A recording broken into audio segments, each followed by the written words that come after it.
सबको जय श्री कृष्ण, जय श्री नारायण, जय जय श्री राधे। जय श्री राधे।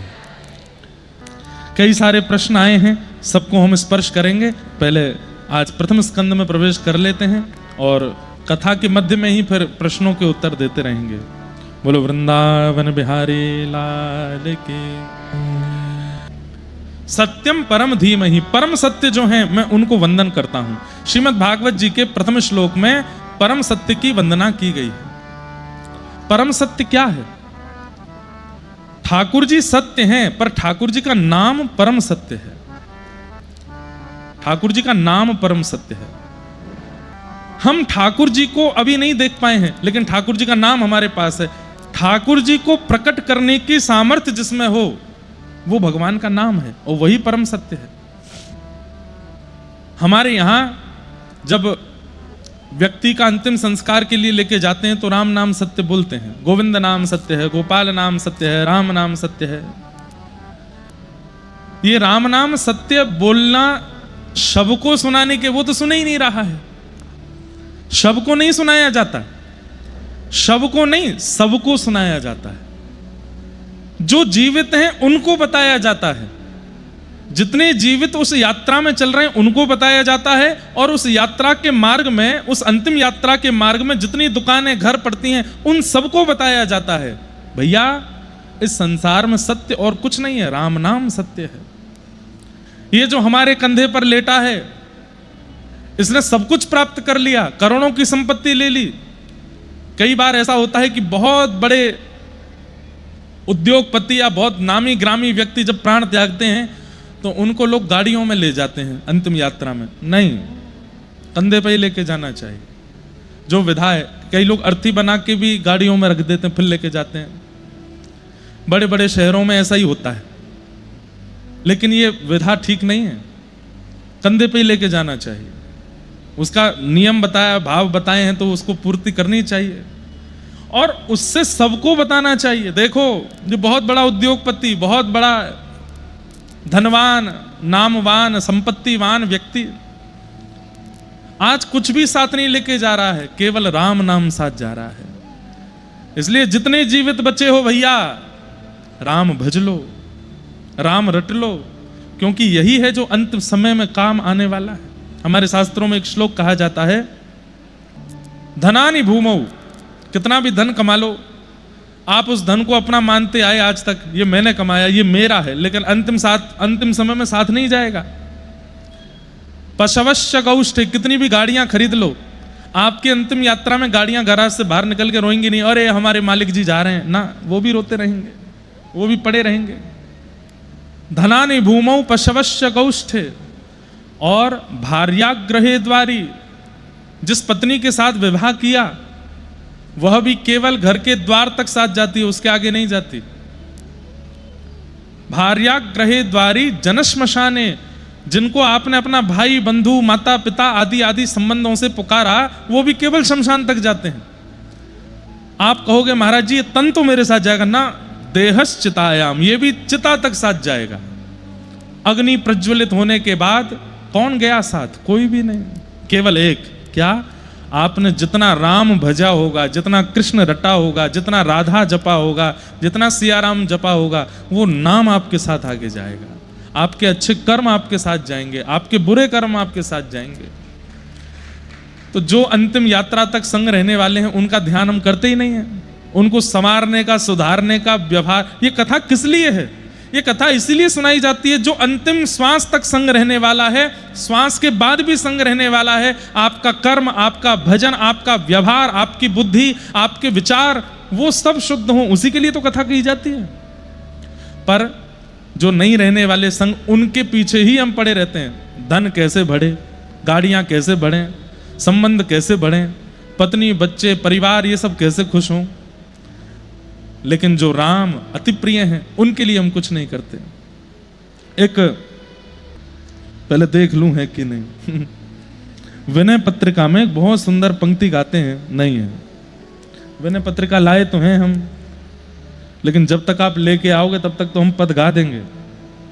जो मोहे राम लागते मीठे, गोस्वामी तुलसीदास जी कह रहे हैं,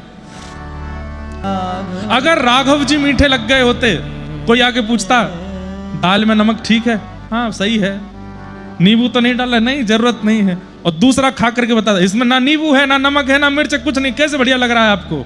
अरे भाई हमको राम मीठे लग गए हैं, अब संसार का रस कोई अच्छा लगे बुरा लगे इसका पता ही नहीं चलता है। जिसकी जीव पर राम रस कृष्ण रस बैठ जाता है उसको फिर संसार के सभी रस एक जैसे लगते हैं, उसको फिर बहुत अच्छा पहनने का मन नहीं होता। हमारे संत महापुरुषों को देखो, एक भागलपुरी नीचे लपेटी, दूसरी ऊपर डाल दी, चंदन पोटा लगाया, घूमने निकल गए, दुनिया प्रणाम करती हुई चलती है। आप लोग 1-1 लाख रुपए के सूट पहन लो, 1.5 लाख रुपए के जूता पहन लो, फटी हुई जीन्स आती हैं 25,000 की, फटी हुई जीन्स 25,000 की आती है, और टी शर्ट अगर फटी नहीं है तो 5,000 की, अगर फटी होगी तो वो भी 15,000 की। फटते ही ब्रांड बन जाता है वो। कैसे दरिद्र होते जा रहे हैं हम लोग। लेकिन आप भले 1.5 लाख की सामग्री ऊपर से नीचे तक पहन लो, 200-200 रुपया की भागलपुरी लपेटे हुए महात्मा को ज्यादा देखेंगे लोग, आपको कोई नहीं देखेगा, उनकी महिमा ज्यादा है। जो मोहे क्यों? क्योंकि राम मीठे लग गए उनको। संसार के लोग सब ढीठ हो जाते हैं, कितनी भी कथा सुना दो, कितना भी नाम करा दो, दीक्षा दिला दो, गुरुदेव को जीवन में ला दो, उसके बाद भी ढीठ हैं, संसार के ही रहते हैं। लेकिन जिसको राम जी प्रिय लग जाते हैं उसको स्वप्न में भी विषय का चिंतन नहीं होता, स्वप्न में भी राघव जी ही दिखते हैं। इसलिए भैया राम मीठे लग जाएं, ये प्रार्थना करो राम जी से कि आप हमको मीठे लग जाओ, हमारी जीव को आपका चस्का लग जाए, हमारी जीव को आपका चस्का लग जाए। अगर कोई राम बोल दे तो उसके जीवन में फिर ये विषय भोग ना आवे, आपका नाम ही उसके जीवन में रहे। अरे भैया, हलवाई की मिठाई खाने के बाद दोबारा खाने वाले के चित्त में इच्छा ना हुई तो इसमें हलवाई की लाज जा रही है। हलवाई ने कोई सुंदर मिठाई बनाई और खाने के बाद भी उसकी दोबारा इच्छा नहीं हुई खाने की, इसका मतलब है मिठाई अच्छी नहीं। मिठाई की बुराई नहीं है, हलवाई ने अच्छे से बनाया नहीं है। हे राम जी, आपका नाम लेने के बाद भी यदि व्यक्ति संसार के विषय में भटक रहा है तो इसका मतलब यह है कि आपके नाम की लाज जा रही है। बचाइए अपने नाम को। एक बार जो इस नाम को ले ले तो उसके मुख पर वो चढ़ जाए। ठाकुर जी बोले, देखो तुमने हमको फंसा दिया गोस्वामी जी, हमारा नाम लेने वाला अगर दोबारा नाम आश्रित ना हो तो आपने हमको फंसा दिया हलवाई की तरह। लेकिन हमने भी एक नियम बना दिया। बोले क्या? बोले जिसकी जीव परमहंस हो चुकी है, जिसकी नाक परमहंस हो चुकी है, या फिर जिसको विषय का रोग लग गया, जैसे शुगर जिसको हो गई है, वो मिठाई खा नहीं सकता चाहे कितनी अच्छी बनी हो, खाएगा तो पदार जाएगा। ऐसे ही संसार के विषय जिसके चित्त में होंगे वो हमारा नाम लेने से कतराएगा ही, डरेगा ही। क्यों? नाम लेगा तो कहीं ना कहीं विषय ठीक होने लगेंगे, और विषय ठीक होंगे तो फिर कलयुग को क्रोध आएगा और कहीं ना कहीं उसका उद्धार होगा। इसलिए जो महाविषयी होगा, महासंसार का पातक होगा, उसको हमारा नाम मीठा लगेगा ही नहीं, उसमें रुचि बनेगी ही नहीं। हमने भी यह नियम बना दिया, राम नाम तो मीठा है ही, लेकिन विषय की रुचि उसके प्रति नहीं होती। लेकिन हम लोग कौन से पता है जो इस पंडाल में बैठे, हम बीच के हैं। हमको राम नाम भी मीठा लगता है, हमको संसार भी मीठा लगता है। इसका मतलब क्या है पता है? राम जितने मीठे हैं उतने मीठे लगे नहीं, इसलिए संसार मीठा लग रहा है। अच्छा, एक क्रम होता है कि मीठा खाने के बाद आपने जैसे रसगुल्ला खा लिया, खूब रस भरा रसगुल्ला खा लिया, उसके बाद कुछ और मीठा खिलाया जाए तो आप लोग क्या करते हैं? पहले कुछ नमकीन खिलाओ, मुंह पूरा मीठा है, दूसरे के मीठे का स्वाद आएगा ही नहीं। रसगुल्ला खाने के बाद चाय पियो तो चाय की स्वाद आपको कुछ नमकीन खाना पड़ता है। हम लोग ऐसे हैं, हम बीच बीच में नमकीन खाते रहते हैं संसार की। लेकिन एक बार राम जी के मिठास यदि अच्छे से जिह्वा पर चढ़ जाए तो फिर अन्य किसी भाव की इच्छा नहीं होगी। चैंटा बन जाओ। चैंटा कैसा होता है? एक बार चाशनी से जाके लगता है, पीते पीते वहीं प्राण त्याग देता है। बीच में चैंटा कुछ नमकीन खाने नहीं जाता, उस चाशनी में ही रम के मर जाता है। परम सत्य भगवान का नाम है, उस नाम के अधीन हो जाओ, उस नाम के अधीन हो जाओ। जैसे श्वास के बिना, जल के बिना, भोजन के बिना, निद्रा के बिना जीवन नहीं लगता जीवित रहने लायक, ऐसे ही नाम के बिना भी हम जीवित ना रह पाए, ऐसी स्थिति बन जाए। नाम लिए बिना घबराहट होने लगे। प्रारंभ में आपको जबरदस्ती लेना पड़ेगा। नियम बना लीजिए, कुछ खाऊंगा नहीं जब तक इतना नाम नहीं करूंगा, कुछ पीऊंगा नहीं जब तक इतना नहीं जप लूंगा, कुछ कहीं जाऊंगा नहीं जब तक ये नहीं होगा। और इसको इतनी कठोरता से धारण कर लीजिए कि अगर 6 बजे कहीं निकलना है तो 5 बजे 4 बजे नहा धो करके बैठ जाइए, 5 बजे निकलना है तो 3 बजे उठ करके बैठ जाइए। नाम के प्रति इतने निष्ठावान हो जाइए, आप नाम को पकड़ने से प्रारंभ करेंगे, एक समय आएगा कि नाम आपको पकड़ लेगा, और जब नाम आपको पकड़ेगा फिर नाम के बिना रह नहीं पाओगे आप। और जिस दिन नाम ने आपको पकड़ लिया, समझ जाओ ठाकुर जी ने ही आपको पकड़ लिया, और उस दिन श्रीमद् भागवत जी का प्रथम श्लोक सार्थक हो जाएगा, सत्यम परम धीमहि। मैं ऐसे परम सत्य भगवान के नाम को ध्यान धरता हूं, प्रणाम करता हूं। वे भगवान कैसे हैं? जन्माद्यस्य यतोऽन्वयाद् इतरतः, जो जन्म लेते ही अन्वयाद इतरतः अपने माता पिता को छोड़ के गोकुल चले गए। जन्म कहाँ लिया? मथुरा में, लेकिन लीला करने कहाँ चले गए? नंद यशोदा के पास। और वहां जाके क्या किया? बोले चार्थे स्वविज्ञ स्वराट, अविज्ञ हैं अनविज्ञ नहीं है, सब जानते हैं। जितने राक्षस रूप बदल के आए सबको पहचान गए ठाकुर जी। स्वराट, अपने प्रकाश से प्रकाशित होते हैं, किसी अन्य के प्रकाश की आवश्यकता नहीं। मुय्यन्ति यत्सूरयः, बड़े बड़े देवताओं को अपनी लीला से मोहित कर लिया, गिरिराज उठा के इंद्र को मोहित कर लिया। तेने ब्रह्म हृदय आदि कवि, आदि कवि ब्रह्मा को ग्वाल बालों की हरण लीला से मोहित कर लिया। वो सब लीला आएगी तो सुनाएंगे। तेजो वारि मृदाम यथा विनिमयो, पृथ्वी अग्नि जल वायु आकाश, 5 तत्वों को कृष्ण लीला में ठाकुर जी ने पवित्र किया। कैसे? मृद भक्षण लीला से मिट्टी को पवित्र किया, कालिया मर्दन लीला, कालिया नाग के ऊपर नथ करके यमुना जी यानी जल को पवित्र किया। 2 बार दावाग्नि पी करके अग्नि को पवित्र किया। तृणावर्त का वध करके वायु को पवित्र किया, और महाराज करते हुए आकाश को पवित्र किया। 5 तत्व जिनसे हमारा शरीर बना है, इन सबको ठाकुर जी ने उच्छिष्ट किया, अपना प्रसाद बनाया। हम ठाकुर जी के प्रसाद हैं, बस तुलसी पधराने की देरी होती है। जैसे भोग में तुलसी पधराई जाए तब ठाकुर जी पाते हैं, ऐसे ही जब जीवात्मा को गुरुदेव मिल जाते हैं। और गुरुदेव कौन है? गुरुदेव मतलब रसोईया, गुरुदेव मतलब रसोईया।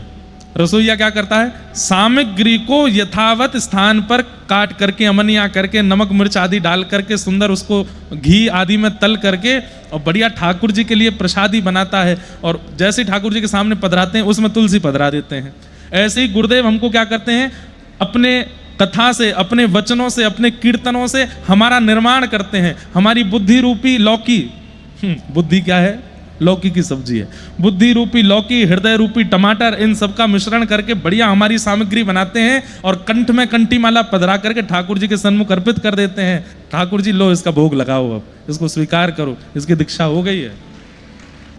हम ठाकुर जी के द्वारा प्रसादित 5 तत्व से ही बने हैं, लेकिन गुरुदेव तुलसी पहनाते हैं, गुरुदेव तुलसी पधराते हैं। हमारे श्री वैष्णव परंपरा में तुलसी पहनने का अधिकार है, पर साथ में, क्योंकि हमारे यहाँ हमारी आराध्या श्री लक्ष्मी जी हैं, तो लक्ष्मी जी का जो स्वरूप है वो कमलगट्टा है। हमारे यहाँ कमलगट्टा की माला भी पहनी जाती है। कमलगट्टा की माला और तुलसी जी दोनों साथ में पहनने का अधिकार। कई जगह कंठ तक तुलसी पहनने का अधिकार। हमारे संप्रदाय में सर्वांगीण नाभि तक तुलसी पहनने का अधिकार है, ऐसे भाव है। तो तुलसी पहनाने से क्या हो जाता है? बोले वो ठाकुर जी के लायक हो गया, फिर ठाकुर जी उसका भोग लगाते हैं। तो तेजो वारि मृदाम यथा विनिमयो यत्र त्रिशर्गोम मृषा, 3 स्थानों पर ठाकुर जी ने विशेष लीलाएं की कृष्ण लीला में, व्रज, द्वारिका और हस्तिनापुर। 3 लीलाओं की जो संपूर्ण लीला भगवान ने की, उनका अवलोकन सबने किया। धामना स्वेन सदा निरस्त कुहकम सत्यम परम धीमहि, अपने धाम को प्रस्थान करने से पूर्व भगवान ने उद्धव जी को, मैत्री मुनि को, आदि आदि कुछ विशिष्ट जनों को ज्ञान उपदेश देते हुए अपने धाम को प्रस्थान कर गए। ऐसे परम सत्य भगवान को हम बारंबार प्रणाम करते हैं। सत्यम परम धीमहि, सत्यम परम धीमहि। एक बहुत सुंदर पद है, मुझे राम जी का बहुत प्रिय लगता है।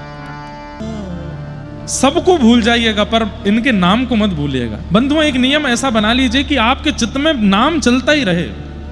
लोग काउंटर रखते हैं, लोग माला रखते हैं। एक बात सुनिएगा, व्यक्ति पाप करने का काउंटर नहीं रखता कभी भी। कितनों का हृदय दुखाता है इसका काउंटर नहीं करता। लेकिन मैं ठाकुर जी का कितना ध्यान कर रहा हूं इसको काउंट करता है। हमारे हिसाब से व्यक्ति को यह गिनना चाहिए कि वो गलत कितना कर रहा है। गलती की गिनती नहीं होती, नाम की गिनती हो रही है। हमारा कोई विरोध नहीं है काउंटर से, हमारा कोई विरोध नहीं है, माला करनी चाहिए, हम खुद करते हैं। लेकिन काउंटर रखिए, लेकिन उसकी जो गिनती आती है ना वहां पर उसको छुपा दीजिए, वहां पर कुछ रंग रोगन कर दीजिए, वो दिखाई ना दे कि कितना जप रहे हो। क्योंकि व्यक्ति जब काउंटर पर करते करते जब देखता है 15,000 ऐसे हो जाता है। 15,000 नाम, हनुमान जी से इतना ही नीचे रह गया हूं बस मैं। 2 काउंटर रखो, एक काउंटर पर तो नाम जपा करो और उल्टे हाथ में एक काउंटर रखो। उसको कब दबाना है?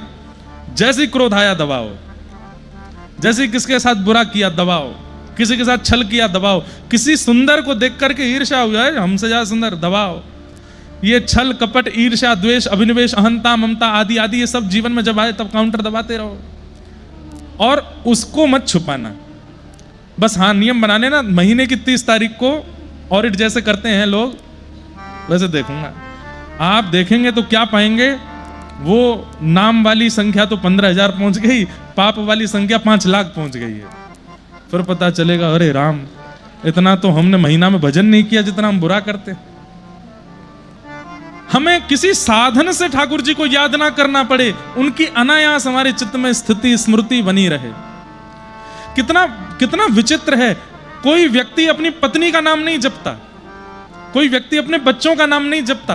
क्यों? पत्नी और बच्चे बिना किसी प्रयास के याद में रहते हैं। ठाकुर जी बिना प्रयास के याद में नहीं आते, इसलिए किसी वस्तु की आवश्यकता पड़ती है। बिना प्रयास के वो याद रहें, वो प्रेम का विशिष्ट स्वरूप है। विवाह करिए, धन कमाइए, गाड़ी खरीदिए, संतान उत्पन्न करिए, व्यापार बढ़ाइए, लेकिन सबके पीछे उद्देश्य राम जी भी उतने ही अधिक प्रिय लगने चाहिए। यदि इन संसार की क्रियाओं से ठाकुर जी दूर हो रहे हैं किसी भी क्रिया से, उस क्रिया को वहीं रोक दीजिए। यदि वो क्रिया ठाकुर जी से दूर कर रही है तो वो क्रिया संसारी हो जाएगी, लेकिन वो क्रिया ठाकुर जी के और समीप ले जा रही है तो वो संसार की क्रिया भी भजन है। संतान भी ऐसी हो जो वृंदावन अयोध्या से प्रेम करने वाली, कथा से प्रेम करने वाली, पत्नी भी ऐसी हो ठाकुर जी की सेवा, ठाकुर जी के प्रति भाव रखने वाली, धन संपत्ति व्यापार भी ऐसा हो जिसके कमाई के होने से धाम में जाने की इच्छा हो, भंडारा करने की इच्छा हो, कथा कराने की इच्छा हो, तीर्थ यात्रा करने की इच्छा हो। ऐसा संसार अच्छा है, लेकिन जिस संसार का विषय ठाकुर जी से दूर करता है वो अच्छा नहीं। हम भी विदेश जाते हैं, हम भी बड़ी बड़ी गाड़ियों में बैठते हैं, हमको भी खूब धन धान्य लोग देते हैं, लेकिन मजाल क्या कि ठाकुर जी से मन हटे और जहां हटने लगता है वो उस स्थिति का त्याग करने लगते हैं। ठाकुर जी से मन ना हटे। श्रीमद् भागवत जी का दूसरा श्लोक, धर्म प्रवुजित कई तवोत्र परमो। इस श्लोक में 4 बातें विशेष रूप से बताई जाती हैं, विषय, अधिकारी, संबंध और प्रयोजन। सबसे पहली बात, भागवत का विषय क्या है? तो कहते हैं धर्म प्रवुजित कई तवोत्र परमो, हमारे चित्त में परम धर्म का उद्दीपन होना। बहुत ध्यान से सुनिए सब लोग, एक बात हमारी सुनना। भागवत की कथा में कृष्ण जन्म चौथे दिन होता है, राम कथा में भी चौथे दिन ही राम जन्मोत्सव होता है। क्यों? ये 3 दिन में क्या होता है? हमारे चित्त में राम जन्म और कृष्ण जन्म हो सके उसका निर्माण होता है। और कई बार घर की लिपाई पुताई और रेनोवेशन जब होता है ना तो पहले खुदाई करनी पड़ती है, थोड़ी घिसाई करनी पड़ती है। तो इसलिए 3 दिन की कथा में जो है ये ज्ञान की कई बातें और वैराग्य के भाव से हमारे चित्त की छिलाई की जाती है, खुदाई की जाती है, मार्जन किया जाता है, लिपाई पुताई की जाती है। जब वह चित्त अनुकूल हो जाता है तब चौथे दिन की कथा में कृष्ण उसमें प्रकट होते हैं। दूसरी बात, सतोगुण, रजोगुण, तमोगुण, ये 3 गुण हैं। इन 3 गुणों में ही हम में से कोई ना कोई सना हुआ है। रजोगुणी किसको कहते हैं? संसार का विषय ही जिसको 24 घंटा चाहिए वो रजोगुणी व्यक्ति है। धन संपत्ति, वैभव, नाम, यश, कीर्ति, इसके पीछे ही जो भागता रहता है वो रजोगुणी है। और अगर ये सब उसको मिल गया है तो इसके अभिमान में पड़ा हुआ है, वो रजोगुणी व्यक्ति है। तमोगुणी कौन है? तमोगुणी वो है जो खुद तो नहीं कमा रहा है लेकिन दूसरा कमा रहा है, ये उसको अच्छा नहीं लग रहा है। ईर्ष्यालु व्यक्ति तमोगुणी है। वो केवल षड्यंत्र बनाता रहता है, किसको मारूं, किसकी निंदा करूं, किसको एक्सपोज करूं, किसके बारे में गलत बोलूं, किसके लिए कुछ कर दूं। ये कौन है? तमोगुणी। और सतोगुणी कौन है? मेरा आपकी कृपा से सब काम हो रहा है, करते हो तुम कन्हैया, मेरा नाम हो रहा है। ये सतोगुणी है। पतवार के बिना ही मेरी नाव चल रही है, हैरान है जमाना, मंजिल भी मिल रही है। ये सतोगुणी है। मतलब धन संपत्ति वैभव यश कीर्ति की कामना इनको भी है, लेकिन मिलने के बाद ये क्या कहते हैं? ठाकुर जी की कृपा से ही है सब, हमारी योग्यता नहीं है। अच्छे हैं ये, उन दोनों से तो अच्छे हैं, लेकिन इन तीनों के चित्त में रहने पर भी ठाकुर जी नहीं आते। ठाकुर जी का प्रादुर्भाव कब होता है? जब व्यक्ति निर्गुणी हो जाता है, कोई गुण ही नहीं है। दो प्रकार के भक्त होते हैं। एक वो जो केवल भगवान को मूर्ति मान करके पूजते हैं, भजते हैं, मंदिर जाते हैं, आरती पूजन करते हैं, जोर जोर से चिल्ला के आरती गाते हैं, घंटे घड़ियाल बजाते हैं, प्रसाद पाते हैं, निकल जाते हैं, बस।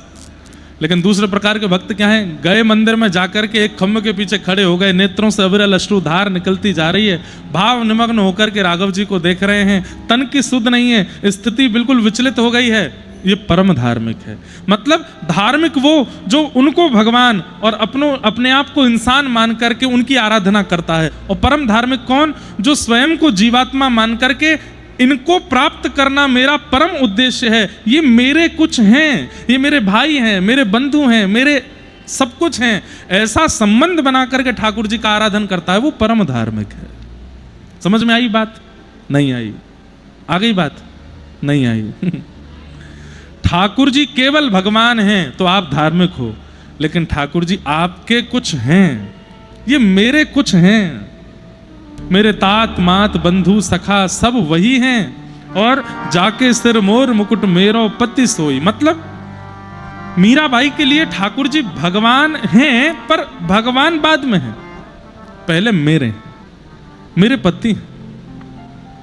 अब घर का कोई व्यक्ति अफसर बन जाए, बहुत बड़ा अफसर बन जाए, बहुत बड़ा नेता बन जाए, बहुत बड़ा महापुरुष बन जाए, बहुत बड़ा कुछ बन जाए, घर के सदस्यों के लिए वो जो बना है वो बाद का विषय है। उससे पहले वो हमारा क्या है, ये पहला विषय है।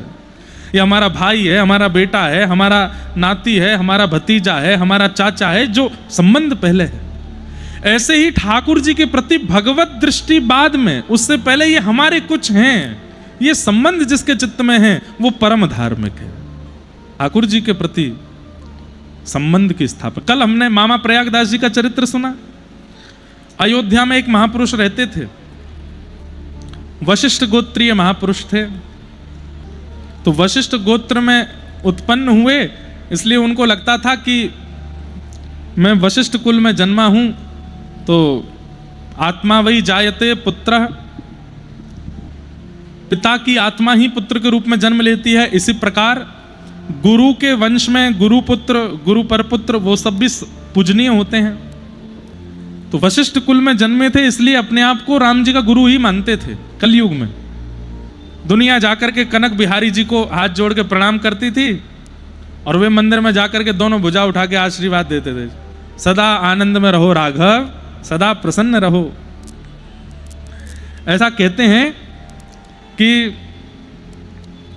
वे जब जब मंदिर में जाते थे तब तब राम जी को आशीर्वाद देते थे, और सब दर्शनार्थी देख करके हंसी उड़ाते, बोले बताओ राम जी को आशीर्वाद देते हैं, सदा राजी रहो, सदा प्रसन्न रहो राघव, ऐसा कहते थे। लोगों ने कहा पता नहीं इनका क्या भाव है, तो उन्होंने बताया कि मैं राम जी को अपना शिष्य मानता हूं, स्वयं इनका गुरु हूं, क्योंकि मैं वशिष्ठ कुल में जन्मा हूं, इसलिए कुल में जो भी जन्मे वो वशिष्ठ समान ही है, इसलिए मैं इनका गुरु हूं, कुल गुरु हूं। लोग बाग बोलते पागल हो गए महात्मा, ऐसे बताओ, ये वशिष्ठ जी तो सत्ययुग त्रेता में आदि में हुआ, अब ये कलयुग में ये अपने आप को गुरु मानते हैं। और इतना ही नहीं, उनके घर के भीतर जो राघव जी की सेवा विराजती थी, उनके साथ भी वो ऐसा ही व्यवहार करते थे।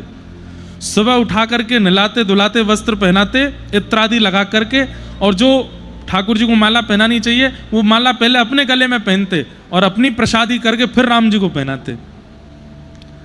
किसी ने ये दृश्य देख लिया, पूरी अयोध्या में चर्चा का विषय बन गया। सब लोग निंदा करने लगे, बोले ये गलत है, राम जी को अपनी प्रसादी माला पहनाते हैं। अरे तुम्हारा संबंध है उसको गोपनीय रखो, सबके सामने प्रकाशित करने की क्या आवश्यकता है। सब लोगों ने कहा महाराज जी एक काम करो। बोले क्या? आप राम जी को माला पहनाना बंद करो, आशीर्वाद देना बंद करो। बोले ऐसे कैसे कह रहे हो आप, मैं गुरु हूं और गुरु तो शिष्य को आशीर्वाद देता है, माला पहनाता है। लोगों ने और डांटा, बोले आप हमारी बात मान जाइए, ये सब मत किया कीजिए, नहीं तो अयोध्या से बाहर रहना पड़ेगा, आपको निकाल देंगे हम। बोले भाई तुम चाहे जो कह लो, मैं अपनी क्रिया नहीं बदलूंगा, मेरा शिष्य है राघव, मैं तो रोज आशीर्वाद दूंगा, रोज माला पहनाऊंगा। तो बोले एक काम कीजिए। बोले क्या? हम सब लोग चारों तरफ से बैठ करके देखेंगे, राघव जी की मूर्ति आपके सामने होगी, आप अपनी प्रसादी माला पहनाना। यदि राघव जी झुक करके आपकी माला पहन लेंगे तो हम मान जाएंगे कि वो भी आपको गुरु मानते हैं, नहीं तो एक हाथ से ताली नहीं बजती, आप कितना भी कहते रहो वो आपके शिष्य, हम कैसे मान लें? राघव जी आपको गुरु मानते हैं कि नहीं, इसका प्रमाण हमको मिल जाएगा, हम आपको ये करने की अनुमति दे देंगे। और उसके लिए राम जी की मूर्ति को झुक करके आपकी माला स्वीकार करनी पड़ेगी। अगले दिन सभा तैयार हुई और वो महाराज जी अपने सेवा के ठाकुर जी को, राघव जी को उठा रहे थे। राघव, आज अपने गुरु जी की लाज बचाना। वैसे आज तक तो तुमने झुक के माला नहीं पहनी, मैं हमेशा ही अपनी माला उतार के तुमको पहना देता हूं, पर आज सबके सामने मेरी लाज की बात है, अपनी गुरु की लाज रख लेना राघव, थोड़ा झुक जाना। खूब रोए और अपने आंसू पहुंच करके बाहर आए। हजारों संत चारों तरफ बैठे थे, बीच में राघव जी को विराजमान किया। नवीन माला सिद्ध होकर के आई, माला को अपने गले में पहना और अपने गले में धारण करके अपनी प्रसादी करके जैसे ही माला गले से उतारी है, सामने जो राघव जी की प्रतिमा थी वो झुक गई और झुक करके उनकी माला को स्वीकार किया।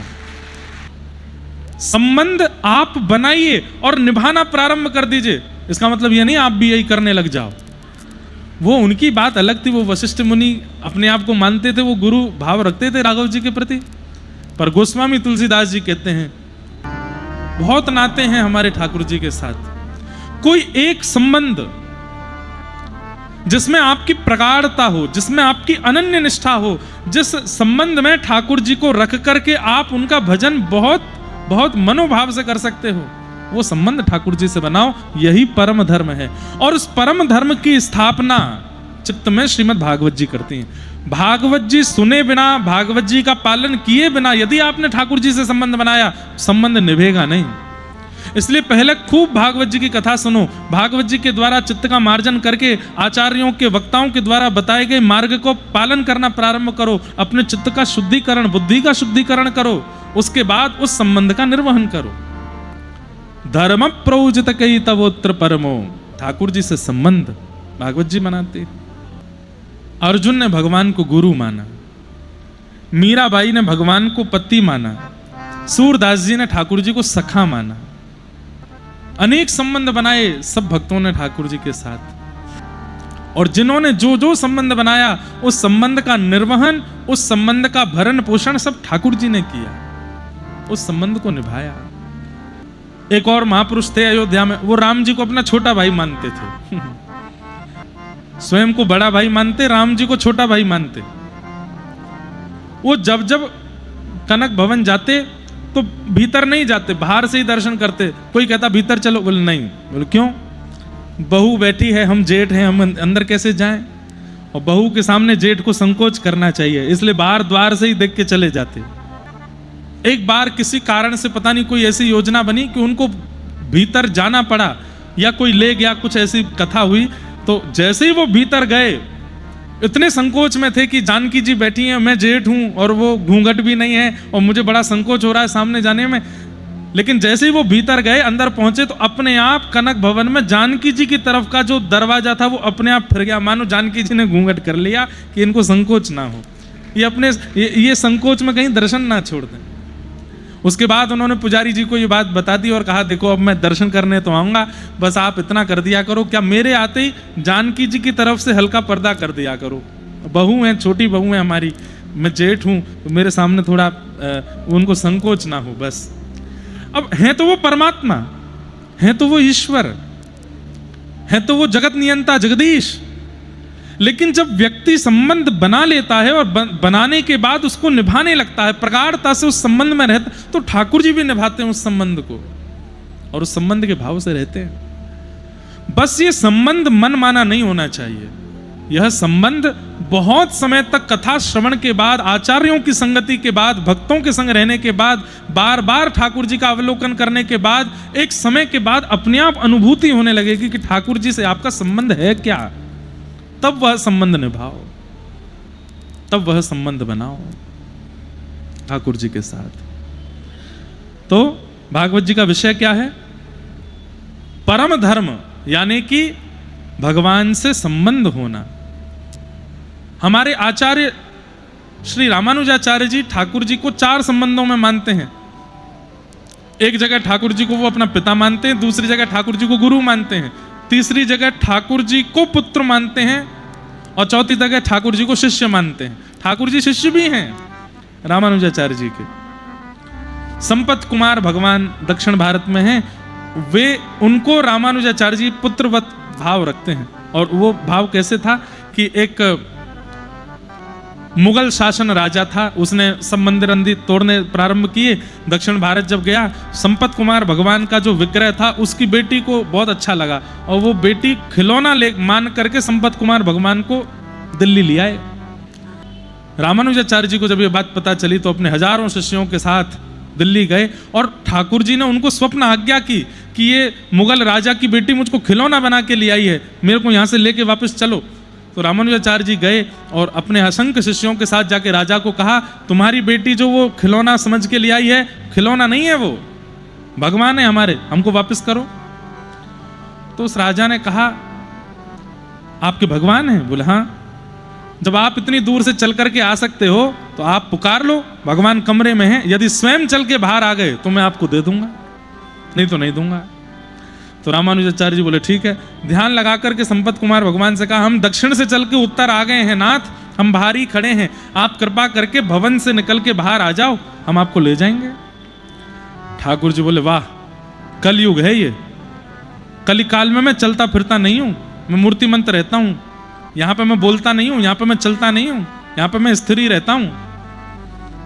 अर्चक जैसे चाहेगा मैं वैसे रहूंगा, अर्चक खिलाएगा तो खाऊंगा, अर्चक सुलाएगा तो सोऊंगा, अर्चक पिलाएगा तो पीऊंगा, अर्चक नहलाएगा तो नहाऊंगा, अर्चक आरती करेगा तो स्वीकार, अर्चक के अधीन रहता हूं मैं यहां पर। रामानुजाचार्य जी बोले, अरे हमारी भक्ति के ऊपर प्रश्न उठ जाएगा नाथ, यदि आप चल के बाहर नहीं आए तो ये मुगल राजा बड़ी हंसी उड़ाएगा।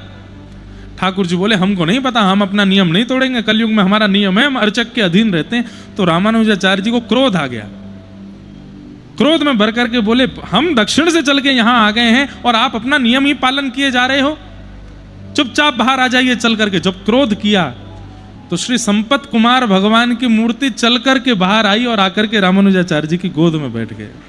तो क्रोध करने का अधिकार दो ही का है, या तो गुरु या पिता। तो संपत कुमार भगवान छोटे से स्वरूप को रामानुजाचार्य जी ने पुत्रवत प्रेम दिया और उनसे रामानुजाचार्य जी का पुत्र संबंध। श्री वेंकटेश भगवान तिरुपति बालाजी से रामानुजाचार्य जी का शिष्यवत संबंध। ठाकुर जी शिष्य हैं, रामानुजाचार्य जी गुरु हैं।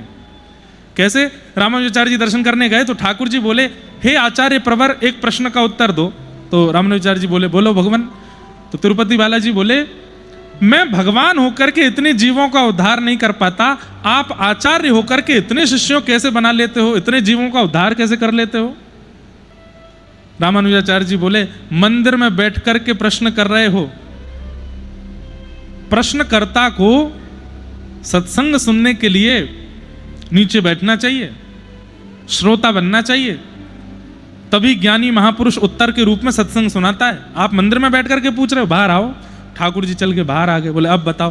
बोले, मुकुट उकुट पहन के खड़े हो, ऐसे कोई कथा सुनता है? उतारो, तो भगवत भेष त्यागो। ठाकुर जी ने मुकुट आदि उतार दिए। रामानुजाचार्य जी बोले सुनाने वाला वक्ता छोटा और ठाकुर जी इतने लंबे, बोले नीचे बैठो। ठाकुर जी नीचे बैठ गए। तुरंत कान में अष्टाक्षर मंत्र जो हमारा गुरु मंत्र है, रामानुजाचार्य जी ने वह कान में कह करके कहा, बोले ये 8 अक्षर हैं जिससे इतने जीवों का कल्याण हो रहा है। ठाकुर जी हंसने लगे, बोले ये तो मेरा ही नाम है। तो बोले बस यही बात है, आपका नाम ही जीवों का कल्याण कर रहा है नाथ। तब ठाकुर जी बोले अब आपने हमारे कान में मंत्र बोल दिया, अब आप हमारे गुरु जी हो गए, हम आपके शिष्य हैं। और रामानुजाचार्य जी पूरे दक्षिण भारत में ऐसे बैठे हैं, लेकिन तिरुपति बालाजी में ऐसे बैठे हैं, मां ठाकुर जी उनके शिष्य हैं। तो संबंध, ठाकुर जी के प्रति संबंध ये परम धर्म है, लेकिन वो मनमाना नहीं होना चाहिए। उसमें संकेत ठाकुर जी से मिलना चाहिए कि वो आपके क्या हैं, और वो संकेत बहुत दिनों तक सत्संग करके, साधु संग करके, भगवत जनों का संग करके तब पता चलेगा कि ठाकुर जी आपके कौन हैं। ठाकुर जी आपके स्वामी हैं, आपके पति हैं, आपके बालक हैं, आपके लाला हैं, आपके मित्र हैं, आपके गुरु हैं, कौन है ये धीरे धीरे पता चलता है। उसके लिए सत्संग में रहना पड़ेगा, अनेक दिनों तक सत्संग में अपना जीवन व्यय करना पड़ेगा। धर्म प्रोजित कई तवोत्र परमोत, भागवत का विषय क्या है? परम धर्म के प्रति अग्रसित करना। और ये परम धर्म भगवान से संबंध बनाने का अधिकार किसको है? उसका पहला लक्षण क्या होना चाहिए? तो कहते हैं निर्मत्सराणाम सताम, मात्सर्य दोष नहीं होना चाहिए। मात्सर्य दोष किसको कहते हैं? ईर्ष्या को। दूसरे की उपलब्धि से परेशान होना, अगर ये लक्षण आपके अंदर है तो ठाकुर जी आपसे कोसों दूर हैं। दूसरे की उपलब्धि से यदि आप परेशान होते हो तो ठाकुर जी आपको कभी प्राप्त नहीं होंगे। इसलिए भैया किसी की उपलब्धि, किसी की श्रेष्ठता, किसी की योग्यता, उनसे कभी परेशान मत होइए, सदा प्रसन्न रहिए। सदा ठाकुर जी से कहिए और ऊपर जाइए, और नाम कमाइए, और श्रेष्ठ बनेइए। तनिक सी भी ईर्ष्या यदि किसी व्यक्ति के प्रति आपके चित्त में होती है तो ठाकुर जी दूर हो जाते हैं। निर्मत्सराणाम सताम वैद्यम वास्तवमत्र वस्तु शिवदम, अगर आपने मात्सर्य दोष का त्याग कर दिया, परम धर्म का मार्ग अपना लिया, तो कैसा संबंध बनेगा आपका? बोले शिवदम, ठाकुर जी से कल्याणकारी शिवदम संबंध बनेगा। ठाकुर जी निभाएंगे। प्रयागराज के पास में एक सेठ जी रहते थे, उनके कोई संतान नहीं थी। अपने घर में ठाकुर जी की सेवा ले आए, और दोनों जब थोड़े वृद्ध हो गए तो उन्होंने ठाकुर जी को अपना पुत्र मान लिया, और श्री कुंज बिहारी लाल उनका नाम रखा। पूरे दिन वो दोनों दंपति कहते कुंजो बेटा, क्या नाम है? कुंजो बेटा, कुंजो बेटा, कुंजो बेटा कहकर के पुकारते कुंज बिहारी जी को। गांव के लोगों ने जाकर के समझाया, बोले कि भैया इतना बड़ा तुम्हारा भवन है, इतनी संपत्ति है, इसको किसी के नाम कर जाओ। बोले कर दिया। बोले किसके? बोले कुंजो बेटा के नाम कर दिया। बोले कौन है कुंजो बेटा? बोले हमारे कुंज बिहारी जो है यही है कुंजो बेटा। तो गांव के लोग हंसने लगे, बोले भैया ये कोई बात थोड़ी है, आप ठीक है आपकी भावना से आप ठाकुर जी को अपना पुत्र मानते हो, पर ये थोड़ी मतलब होता है कि सारी जो संतान के साथ गतिविधि होती है सब आप इनके साथ करो। तो बोले क्या बुराई है, हम तो कर सकते हैं। तो एक ने हंस करके कहा, अच्छा तो ये आपके पुत्र हैं? बोले हाँ। अपनी संपत्ति इनके नाम कर दी? बोले हाँ। तो फिर पुत्र को भी धर्म निभाना चाहिए? तो बोले वो निभाएंगे। तो फिर आपकी मृत्यु हो जाएगी तो अंतिम संस्कार करने आएंगे ये? दोनों सेठ जी और सेठानी जी थोड़े से रुके, ठाकुर जी की ओर देखा, थोड़ा मन में घबराहट हुई, बोले अब ये कैसे हम बोले। लेकिन सेठ जी ने विश्वास करके ठाकुर जी की ओर देख के बोला, हाँ यही आएंगे हमारा अंतिम संस्कार करने। गांव के लोग चले गए। कुछ वर्षों बाद सेठ जी के प्राण चले गए। पूरे गांव के लोग इकट्ठे हो गए, सब लोगों ने उनकी अर्थी आदि बनाई। कोई संतान तो थी नहीं, लेकिन बहुत सारे बच्चों का वहां जमावड़ा लगा, सब रोने लगे। गांव के लोगों ने कहा तुम सब बच्चे क्यों रो रहे हो? बोले हमें दूध पिलाते थे। कोई बालक बोला हमें मीठा खिलाते थे। कोई बालक बोला मुझे रेवड़ी खिलाते थे। सब बालक वहां आए तो गांव के लोगों ने कहा भाई ये गांव के सब बालकों को अपने यहाँ बुला के बहुत प्रेम देते थे, इसलिए गांव के सब बालक इकट्ठे हो गए, इनमें से ही किसी बालक से संस्कार करवा देंगे इनका। एक बालक उनमें था जो बहुत तेज रो रहा था।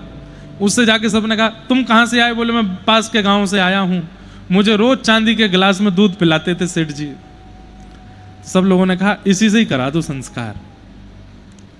और अर्थी पे सेठ जी को रख करके उनका सब क्रम करके उसी बालक जो सबसे ज्यादा रो रहा था उससे संस्कार कराया, और संस्कार करा करके सब गांव के लोगों ने कहा भैया सब लोग नदी में स्नान करो।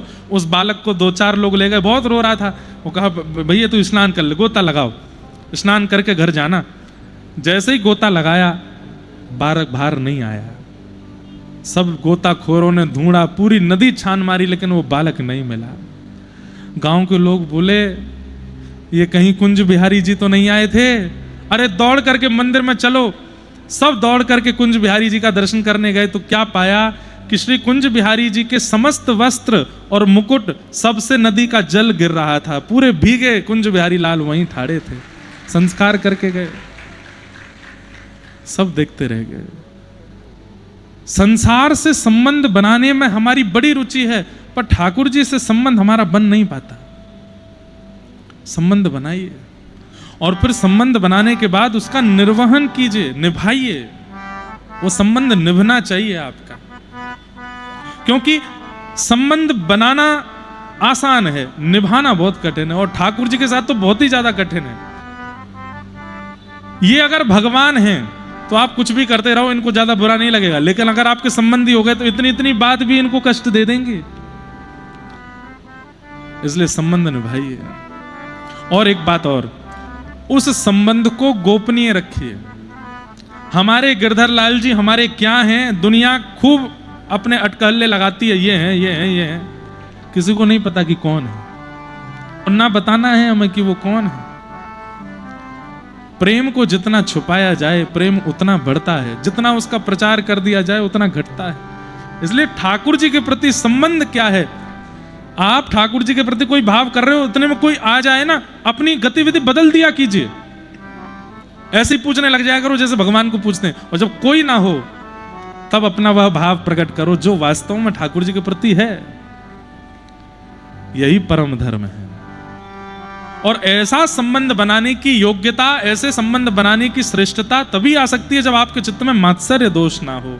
और मात्सर्य दोष यदि विहीन हो गए आप, तो कैसा संबंध होगा? बोले शिवदम, कल्याणकारी संबंध होगा ठाकुर जी के साथ, कल्याणकारी संबंध। बरसाने में एक महापुरुष रहते थे, उनका नाम था व्रज विहारी दास। उनकी एक बेटी थी, पत्नी थी नहीं। एक बार एक साधु महात्मा को बरसाने से नंदगांव जाना था, तो महात्मा ने कहा हमारी सामग्री उठा करके चलोगे? बोले चलो। सुबह सुबह निकले, दोपहर में पहुंचे बरसाना से नंदगांव, और नंदगांव पहुंच करके बाबा का सब सामान रखवा के बोले बाबा मैं वापस जाऊं। बोले अरे भाई तुम इतनी दूर से पैदल चल के आए, इतना सब कुछ खा पी के जाओ। तो रो करके बोले हम बरसाने वाले हैं, नंदगांव हमारी किशोरी जी की ससुराल है, और बेटी की ससुराल में कुछ खाते नहीं है, कुछ पीते नहीं है। किशोरी जी के ससुराल के नाते नंदगांव में कुछ खाया पिया नहीं। तो महात्मा जो थे बड़े प्रसन्न हो गए। सब लोग इधर देखो, ध्यान से सुनो। महात्मा बोले भैया तुम्हारी बात हमको इतनी बढ़िया लग गई है चित्त में, बताओ तुम नंदगांव में कुछ खाओगे पियोगे नहीं, क्योंकि ये किशोरी जी की ससुराल है। तो बोले वो तो नियम है ना कि पहले तो ऐसा होता था कि आजकल भी होता है कि पिता भाई और संग कई बड़े लोग बेटी के यहाँ कुछ नहीं खाते पीते, लेकिन पहले ऐसा होता था कि उस गांव के लोग भी अगर वहां गए जहां पर गांव की बेटी ब्याई है तो भी कुछ नहीं खाते थे, गांव के लोग भी नहीं खाते थे। अरे हमारे गांव की बेटी यहां ब्याई, हम कैसे खा लेंगे? और उसका नियम ऐसा होता है कि जब तक बेटी को एक पुत्र जन्म हो जाता है उसके बाद फिर खाना पीना प्रारंभ कर, ऐसा भी एक नियम है। बेटी के ब्याह के बाद उसको पुत्र हो जाए, पुत्र के बाद फिर वहां खाना पीना प्रारंभ कर देते हैं, नहीं तो तब तक कुछ खाते पीते नहीं है। हमने दान किया है और दान की गई वस्तु पर अपना अधिकार नहीं मानना चाहिए, ऐसा भी भाव है और ये स्पष्ट भी है। तो बोले बाबा मैं नहीं खाऊंगा। बोले क्यों? अरे किशोरी जी की ससुराल है नंदगांव और अपनी लाली की ससुराल में हम बरसाने वाले नहीं खाएंगे यहाँ पे। बाबा बोले इतनी धूप पड़ रही है, गर्मी पड़ रही है, जेठ का महीना है, लू चल रही है बाहर, जल भी नहीं पियोगे? बोले नहीं पीऊंगा बाबा। बोले कहाँ पियो? वापस बरसाने जाके पीऊंगा। अब वो तो वहां से निकल गए, लेकिन वो बाबा नंद भवन के ठाकुर जी से बोले जय हो, कैसे जमाई हो हैं? तो तुम्हारे ससुराल पक्ष से कोई यहां से भूखा प्यासा जा रहा है, कुछ तो करो, इनको खिलाओ पिलाओ तो सही। अरे ये तो बेटी वालों का नियम है कि वो खाएंगे पिएंगे नहीं, लेकिन बेटे वालों का भी नियम होना चाहिए कि जिद पे अड़ जाओ कि खाना तो पड़ेगा, पीना तो पड़ेगा। कैसे जमाई हो? बस मुरली हाथ में धर के खड़े हो, बेचारे वो जा रहे हैं, कुछ खिला पिला नहीं रहे हो उनको। तो महात्मा की बात ठाकुर जी को इतनी लगी चित्त में कि वो थोड़ी ही दूर गए और इतनी तेज लू चल रही थी और गर्मी पड़ रही थी। ठाकुर जी रूप बदल करके आए, बोले बाबा लो पानी पी लो। बाबा ने कही नंदगांव की तरफ से आ रहे हो? बोले हाँ, तुम्हारे हाथ को पानी नहीं पीऊंगा, नंदगांव को जल है, हमारी किशोरी जी की ससुराल है, माँ को जल नहीं पीऊंगा, बरसानो 6 किलोमीटर ही रह गए। अरे बाबा धूप पड़ रही है, लू चल रही है, पी लो। नहीं नहीं नहीं नहीं पीऊंगा, नहीं पीऊंगा। और लू गर्मी के कारण, प्यास के कारण इतने व्यथित हुए कि वो वहीं मूर्छित होकर गिर पड़े। ठाकुर जी बोले क्या करूं, कैसे करूं? मूर्छित होकर के भी ऐसे गिरे कि मुंह पे हाथ धर के कहीं मुझे जल नहीं पिला दें। ठाकुर जी बोले अब तो भैया किशोरी जी ही कछु कर सकें। ठाकुर जी दौड़ के बरसाने गए, लाडली जी से बोले तुम्हारे गांव को एक भैया हमारे पहुंच गए संबंधी, इतना तगड़ा संबंध निभा रहा है, बताइए नंदगांव का जल ही नहीं पी रहा है, आप ही चलो। जब वो इतना आपका संबंध निभा रहे हैं तो किशोरी जी आप भी निभाइए ना, आप उनको जल पिलाओ। बोले कैसे चलो? बोले उनकी एक बेटी है, उस बेटी का रूप धारण करके चलो। और उस महापुरुष की बेटी का रूप धारण करके श्री किशोरी जी आई और किशोरी जी ने आकर के बेटी के स्वर में बाबा, अरे बाबा कहाँ है गो? नेत्र खोल कर, अरे लाली तू आ गई? बोले हाँ बाबा, प्यास लगी होगी, भूख लगी हो, लो जल्दी मुंह खोलो, पानी पियो। तुरंत किशोरी जी ने अपने हाथ से जल पिलाया, कुछ सामग्री खिला दी। बाबा को थोड़ा ने ठीक धैर्य लगा, थोड़े होश से में आने की स्थिति में अब बेहोश हुए थे। इतने में ही किशोरी जी, अच्छा बाबा वो घर पे बड़े मेहमान आए, आप आए जाइए, मैं जल्दी जा रही हूँ। बोले हाँ लाली जा। थोड़ी देर बाद होश आया और बोले लाली आई थी जल पिलाए के और पवाए के, इतनी जल्दी भाग के चली गई। घर पहुंचे, घर जाकर के बेटी से बोले लाली तेने कही कोई संबंधी आए हैं, रिश्तेदार आए, कहाँ है सब? बोले मैंने कब कही?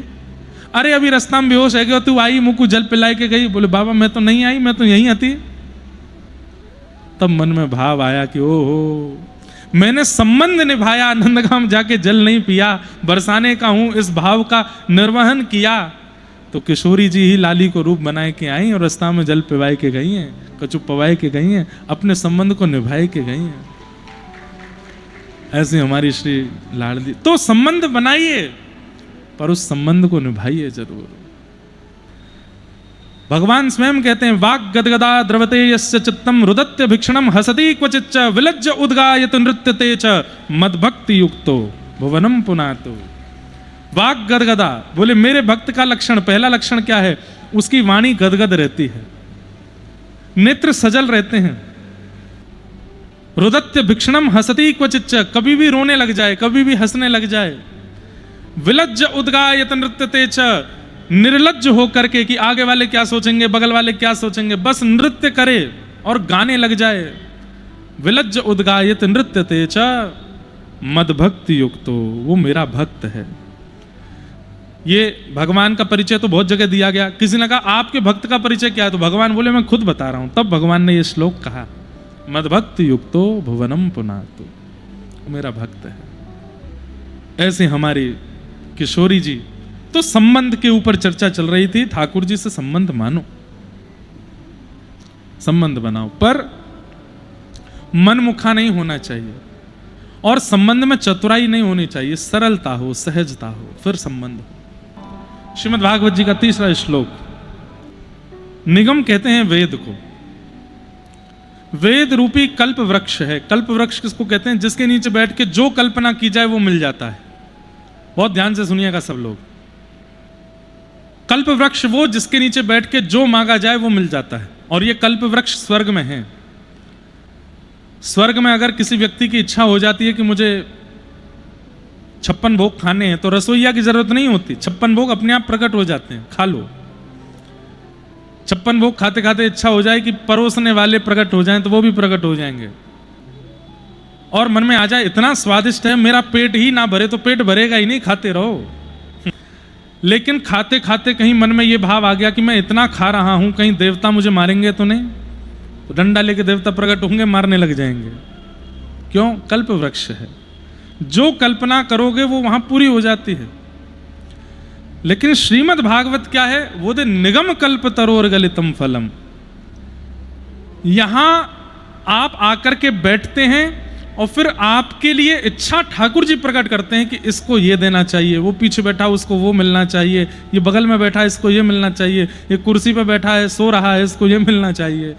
यहां पर आपके लिए अनुकूल इच्छा ठाकुर जी प्रकट करते हैं। इसलिए निगम कल्प तरोर गलितम फल, ये कल्प वृक्ष तो है, कथा का पंडाल, कथा का स्थान, पर यहां आप कल्पना नहीं करते, ठाकुर जी आपके लिए कल्पना करते हैं। और ठाकुर जी जरूरी नहीं है वही कल्पना करें जो आप चाहते हैं, ठाकुर जी वो कल्पना करते हैं जो आपके लिए जरूरी है। दो प्रकार की बातें होती हैं, एक वो वस्तु जो हमें चाहिए, एक वो वस्तु जो हमारे लिए जरूरी है।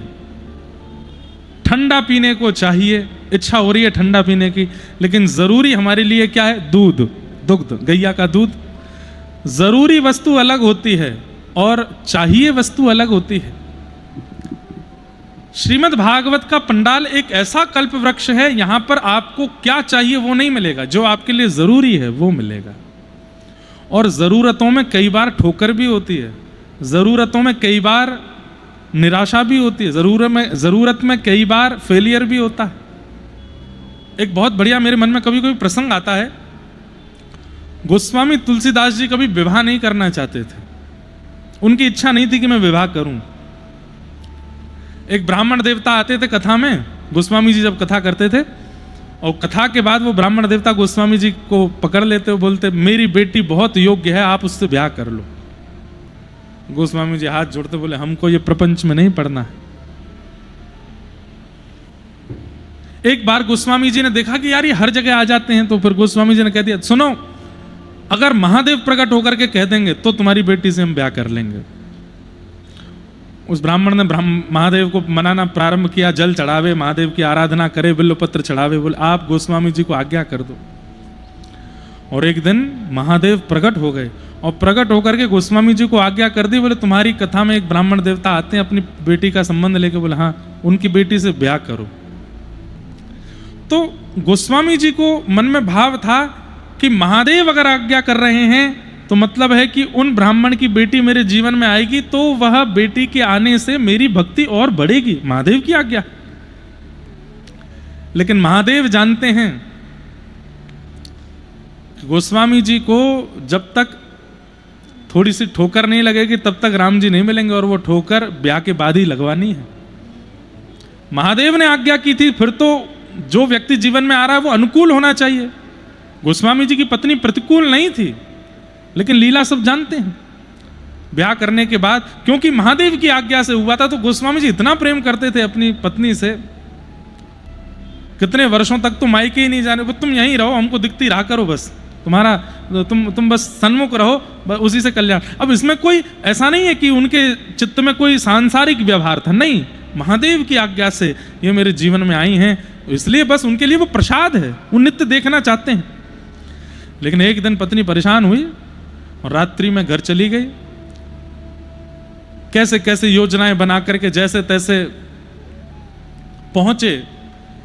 कहते हैं शव को नाव बना लिया, सांप को रस्सी बना ली, कांटे कंकड़ कुछ का भान नहीं रहा, बस अपनी पत्नी को ढूंढते ढूंढते मायके उसके पहुंचे, अपनी ससुराल पहुंचे, जाकर के गेट खटखटाने लगे। पत्नी ने द्वार खोला और जब स्थिति देखी, कांटे लगे हैं अंग पर, एक शव के स्पर्श की दुर्गंध आ रही है, और सब स्थिति, वर्षा हो रही है, कीचड़ लगी है, सब स्थिति देख करके बोले आपने इतना श्रम मेरे लिए किया, मेरे लिए सर्प को रस्सी बना के पहाड़ पे चढ़ गए, मेरे लिए शव को नाव बना के नदी पार कर गए, मेरे लिए कांटे कंकड़ आदि इन सबको सह लिया आपने। यदि इतना राम जी के लिए सह लिया होता तो राघव जी मिल गए होते आपको, इतना राघव जी के लिए सहा होता तो राम आपके हो जाते। बस इस वाक्य ने सोच में डाल दिया और गोस्वामी जी सोचने लगे वास्तविकता है, इतना तो मैंने राम जी के लिए कभी नहीं सहा। कभी राम जी के दर्शन के लिए जा रहा हूं और नदी में अगर बाढ़ है तो मैं यही सोच लेता था कि कोई बात नहीं, आज नहीं तो कल। उस समय मैंने शव को तो नहीं पकड़ा था कि नहीं अभी दर्शन करना है, यदि दर्शन करने में बीच में कांटे आ रहे हैं तो हम मार्ग बदलने का प्रयास कर लेते हैं, कांटों के छटने का इंतजार कर लेते हैं। कांटों पर चढ़ करके तो राम जी के दर्शन करने नहीं गया मैं। सामने पर्वत आ गया तो रस्सी की व्यवस्था ढूंढने निकल गया, सर्प को रस्सी तो नहीं बनाया मैंने। जितना व्याकुल में इससे मिलने के लिए हुआ जो कि एक केवल हाड़ मांस का पुतला है, जिसको एक दिन मर जाना है, उसके लिए मैं इतना व्याकुल हो गया। इतना व्याकुल राम जी के लिए सच में नहीं हुआ। मैं हो गया होता तो आज शायद वो भी मिल जाते, जैसे ये मिल गई मुझे। तो उसी समय चरण पकड़े, बोले आप मेरी गुरु हैं, क्योंकि जो मुझे आज तक नहीं पता चला, इतनी रचना कर दी, इतना लिख दिया, इतना सब कुछ मैंने साधन करके देख लिया। मैं यही सोचता था कि ऐसी क्या कमी रह रही है कि राम जी मुझे मिल नहीं रहे। आज तुमने मुझे बताया व्याकुलता। मैं ऐसा व्याकुल राम जी के लिए नहीं हुआ, इसलिए नहीं मिले। और बस उसके बाद राम जी का अनुभव होना प्रारंभ हो गया गोस्वामी जी को, और राम जी मिले ही गए। तो अब देखो, महादेव की आज्ञा थी कि ब्याह करो। हम आप सब होते, भाई पंडित जी ने कहा है, उन बड़े लोगों ने कहा है, उनकी आज्ञा है, भाई ब्याह करने के बाद सब मंगल ही मंगल होगा।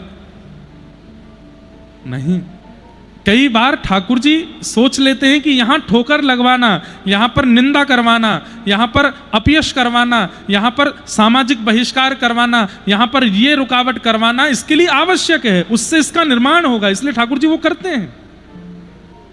आप बस उसको स्वीकार करो। अगर गोस्वामी जी ने ब्याह नहीं किया होता तो राम जी मिलते?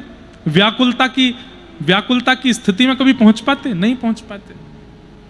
और वो हुआ, और फिर राम जी मिले। तो श्रीमद् भागवत का, रामायण का, रामचरितमानस का जो ये माहौल है ना, यहां आपकी कल्पना नहीं चलती, यहां ठाकुर जी आपके लिए कल्पना करते हैं। चलो अब इसको बाहर जाके गिरवाना है, नाक में चोट लगेगी, तब उससे ये होगा, उससे ये होगा, फिर इतने साल बाद जाकर के इसके मन में एक इच्छा प्रकट होगी, उससे ये मेरा भजन करेगा। आपकी भजन में वृद्धि जिससे होगी वो आपके साथ होगा। अगर हाँ, करोड़ों की कमाई होने से आपके भजन में वृद्धि होगी तो करवा देंगे ठाकुर जी, लेकिन खाकपति होने से ही भजन में वृद्धि होगी तो ठाकुर जी फिर सब हरण कर ही लेंगे। आपका भजन बढ़े, उसके लिए जो आवश्यक होगा ठाकुर जी सब करेंगे। स्वयं को कठपुतली मान लीजिए, मैं अपना कर्म करूंगा, अपनी बुद्धि से निर्वहन करूंगा नाथ, लेकिन मेरे जीवन में कब क्या आवश्यक है वो सब आपके हाथ में है, वही दीजिएगा जिससे आप मेरे रहो, मुझसे दूर मत होइएगा। मैं खिलौना हूं, मुझसे खेल लीजिए, लेकिन याद रहिए सदा मैं ही आपका खिलौना रहूं, कोई और आपको प्रिय ना लग जाए, खिलौना बन जाओ। हम आपको एक बात बोलें, हम केवल बोल रहे हैं ऐसा नहीं, ये हम स्वयं के जीवन में घटाते हैं इस बात को। हमने जो व्यास मंच पे बैठे हैं इंद्रेश उपाध्याय, ये खिलौना है गिरधर लाल जी के, वो चाहते हैं हम वही करते हैं। उनकी इच्छा है अयोध्या में कथा करनी है तो जाएंगे, हर कथा की पर्ची डाली जाती है लाल जी के आगे, करें कि नहीं करें, कहते हैं हाँ तो जाएंगे। और कई बार ऐसा होता है ना तो आयोजक इतने अच्छे हैं, ना व्यवस्था इतनी अच्छी है, और हमें पहले ही पता चल गया कि वहां पर कुछ भी अनुकूल नहीं है। मन में तो आता है नहीं जाना नहीं जाना नहीं जाना, वहां कथा नहीं करेंगे, नहीं तो घाटा हो जाएगा, ये हो जाएगा। लाल जी से पूछते हैं लाल जी क्या करें, लाल जी कहते हैं जाओ। अब चाहे वहां पर रोटी नहीं मिले लेकिन जाएंगे, लाल जी की आज्ञा है। ऐसा कितनी बार कथाओं में होता है, कितनी कथाएं ऐसी होती हैं कि लाल जी की आज्ञा से करनी पड़ती है। लेकिन आप अनुभव करेंगे कि जब आप उनके आसरतु हो जाते हैं ना, कि बस आपने कह दिया अब मैं इस पर किंतु परंतु विचार नहीं करूंगा, बस वहां होने वाली कठिनाई को भी सह लीजिएगा, फिर आप उसके बाद अनुभव करेंगे कि ठाकुर जी कितना प्रेम बरसाते हैं। बस कर लीजिए जो ठाकुर जी चाहे, उनकी रजा में राजी रहिए, अपनी इच्छा मत बताइए। निगम कल्प तरोर गलितम फलम, वेद रूपी कल्प वृक्ष का पका हुआ फल क्या है? श्रीमद् भागवत। ये फल है, इसलिए मैं कथा में कहा करता हूं भागवत की कथा से कोई फल मत मांगिए, क्योंकि श्रीमद् भागवत की कथा स्वयं एक फल है। आपके पूर्व के किए हुए पुण्यों का फल आपको मिल रहा है कि आप कथा सुन रहे हैं, और आप लोगों के तो कुछ ज्यादा ही पुण्य हैं क्योंकि अयोध्या में कथा सुन रहे हो। ये फल मिल रहा है आपको, कथा सुनना फल की प्राप्ति है, कथा सुनना साधन नहीं है, कथा सुनना फल है। ये फल मिल रहा है आपको। निगम कल्प तरोर गलितम फलम सुख मुखाद अमृत द्रव संयुतम। सुखदेव जी के मुख लग जाने से ये फल अमृत के समान हो गया है। लेकिन एक बात अलग है इस फल की। बोले क्या? इस फल को खाया नहीं जाता। तो पिबत भागवतम रसमालयम, इस भागवत की रसमाला को पियो। खाना नहीं है, पीना है। इस भागवत की कथा को सुनना भी नहीं है, पीना है। पीने का मतलब क्या है? पी हुई वस्तु का असर तुरंत दिखने लगता है, सुनी हुई बात का असर तुरंत नहीं होता, लेकिन पी हुई वस्तु का असर तुरंत होता है। औषधि पी लो, तुरंत रोग ठीक होने लग जाता है। चाय पी लो, तुरंत आनंद आने लगता है। छाछ पी लो, तुरंत तरावट होने लगती है। पानी पी लो, तुरंत शीतलता आ जाती है। मदिरा पी लो, तुरंत झूमने लगता है। भांग पी लो, तुरंत हंसने लगता है। ऐसे ही कथा पी लो, जित देखोगे उधर श्याम सुंदर दिखने लग जाएंगे। इसलिए पियो, सुनो नहीं। अर्धरात्रि में जब सब सो जाते हैं तब कन्हैया जाते हैं अर्जुन के शिविर में। एक दिन युधिष्ठिर ने जाके देखा ये करते क्या है। तब जाकर के देखा तो क्या पाया कि ठाकुर जी अर्जुन के चरण दबा रहे हैं। युधिष्ठिर जी आकर के बोले, नाथ हमको नरक में भेजना है क्या? ये अर्जुन गहरी नींद में सो रहा है और आप इसके चरण दबा रहे हैं, क्यों? ठाकुर जी बोले, युधिष्ठिर अर्जुन के अंग से कान लगा करके देखना है एक बार।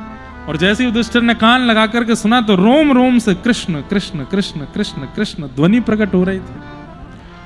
बोले ये मुझे सोने नहीं देता है, ये दिन भर मेरा स्मरण करता है, अब रात्रि में भी मेरा स्मरण कर रहा है। मैं इसलिए इसकी सेवा करने आता हूं ताकि इसकी मन बुद्धि और भीतर की चेतना भी सो जाए। ये नाम रटना बंद करे तो जाके मैं भी सोऊं।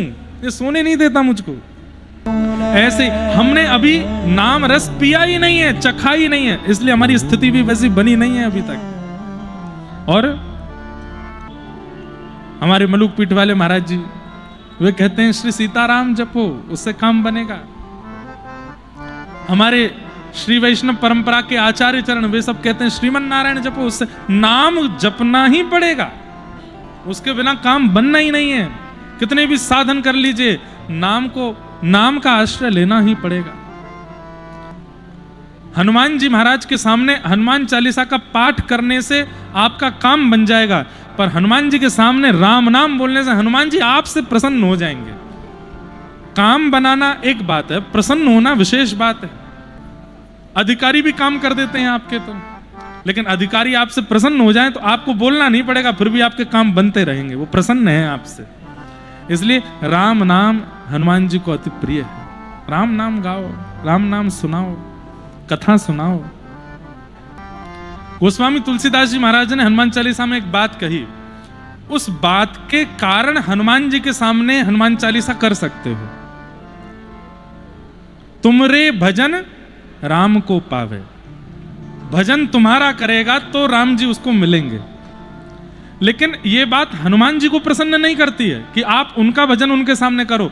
आप हनुमान जी का जब भजन करते हो राम जी प्रसन्न होते हैं, इसलिए राम जी मिल जाते हैं। अरे मेरे चेला हनुमान जी का भजन कर रहे हो भैया, यहाँ पे तो कृपा करनी पड़ेगी। हनुमान जी को नहीं भाता कि आप उनका भजन उनके सामने करो, हनुमान जी के सामने तो राम जी का भजन करो। अगर एक बार हो सके विपरीत करो, राम जी के सामने हनुमान चालीसा का पाठ करो, हनुमान जी के सामने जाकर राम रक्षा स्तोत्र का पाठ करो, हनुमान जी के सामने राघव जी को ध्याओ, क्योंकि वो नाम के रसिक है, नाम के प्रिय है। प्रभु चरित्र सुन वे को रसिया, राम लखन सीता मन बसिया।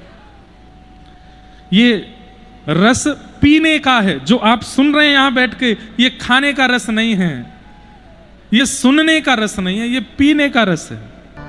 और कब तक सुनते रहे ये भागवत की कथा? बोले मोहर हो।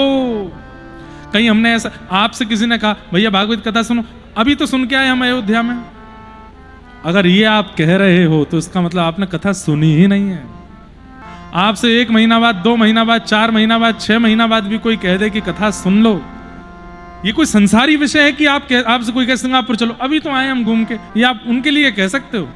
भैया चल छोले भटूरे खा लो, अभी तो खा के आए, वहां कह सकते हो, समोसा खा लो, वहां कह सकते हो, लेकिन भगवत वस्तुओं में अगर आप ऐसा कह रहे हो, अभी तो हम दर्शन करके आए या अभी तो हम कथा सुन करके आए, तो इसका मतलब आपने दर्शन किया ही नहीं, आपने कथा सुनी ही नहीं।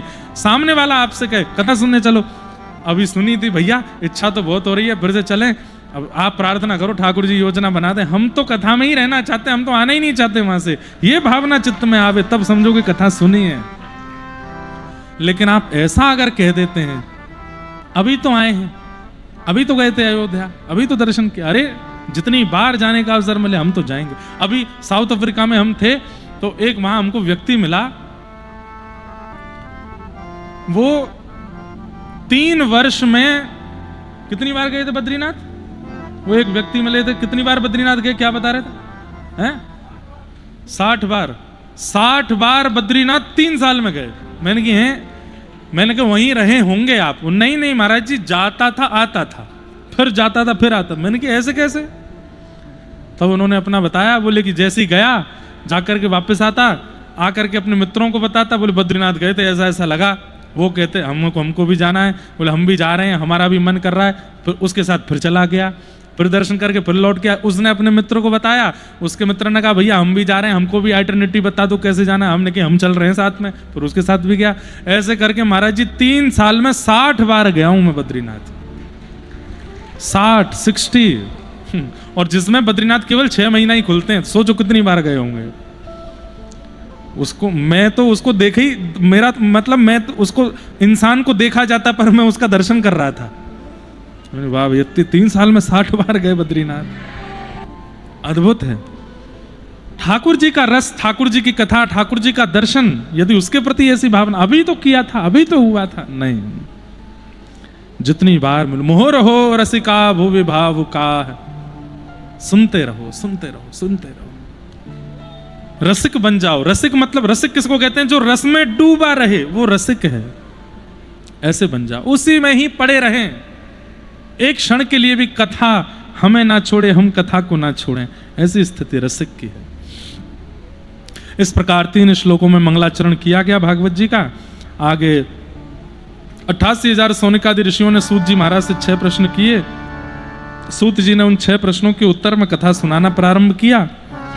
अपने गुरुदेव को वंदन करते हुए कथा कह रहे हैं। हम ठाकुर जी का आराधन करते हैं, ठाकुर जी का व्रत करते हैं, नियम करते हैं, परिक्रमा करते हैं, दर्शन करते हैं, कथा करते हैं, कथा सुनाते हैं, कथा सुनते हैं, पर हमारी इन सब गतिविधियों से ठाकुर जी प्रसन्न हैं, इसका प्रमाण क्या है? प्रमाण मिलने पर उत्सुकता और बढ़ जाती है। मैं कथा सुनाता हूं, आप सुनते हो, मैं व्रत करता हूं, आप करते हो, हम नियम साधन यज्ञ हवन होम आदि सब करते हैं, परिक्रमा करते हैं, तीर्थ यात्रा करते हैं, पर इन सबसे ठाकुर जी प्रसन्न हैं, इसका क्या प्रमाण है? तब सूत जी महाराज इतनी अच्छी बात कहते हैं, बोले विश्वक्सेन कथा सुयह, वे कह रहे हैं कि अगर कहीं सत्संग चल रहा है, कथा चल रही है और वहां बैठकर के आपका अगर कथा में मन लग रहा है, तो ये इस बात का प्रमाण है कि आपके व्रत नियम सब ठाकुर जी स्वीकार कर रहे हैं। और कथा में बैठे बैठे लग रहा है उबासी आ रही है, झोंके आ रहे हैं, कब बजेंगे 7, चाय कब मिलेगी, भोजन भूख लग रही है, थोड़ी बैठने की व्यवस्था बढ़िया वाली नहीं है, पीछे बैठेंगे, कल से कुर्सी पे बैठेंगे, एसी के सामने बैठेंगे, यही सब मन में चलता रहता है। आप व्हाट्सएप खोल के देखें किसका मैसेज, अरे भाई देखो ये है, यहाँ पे उस पर क्या चल रहा है, यही सब मन में चल रहा है। तो भैया जो आप व्रत नियम अनुष्ठान यज्ञ हवन होम परिक्रमा आदि जो भी ठाकुर जी की कर रहे हो, वो सब आप कर रहे हो श्रम एव ही केवलम, केवल एक मेहनत कर रहे हो, ठाकुर जी प्रसन्न नहीं है उससे। ठाकुर जी की प्रसन्नता का कारण क्या है? सत्संग में रुचि बनना। और रुचि कैसे? नेत्र पलक झपक ना भूल जाएं, तन अपनी स्थिति, अब हम कथा सुना रहे हैं, एक ही आसन में बैठे हैं, जब से बैठे हैं बिल्कुल नहीं बदले, लेकिन आप कभी यूं बैठ गए, कभी यूं बैठ गए, कभी ऐसे बैठ गए, कभी यूं बैठ रहे हैं, कभी कुछ कर रहे हैं, कभी कुछ कर, बार बार आकृति बदलना भी एक प्रकार का ये प्रमाण है कि मन लग नहीं रहा, लगाया जा रहा है। मन लगना बहुत बड़ा प्रमाण है।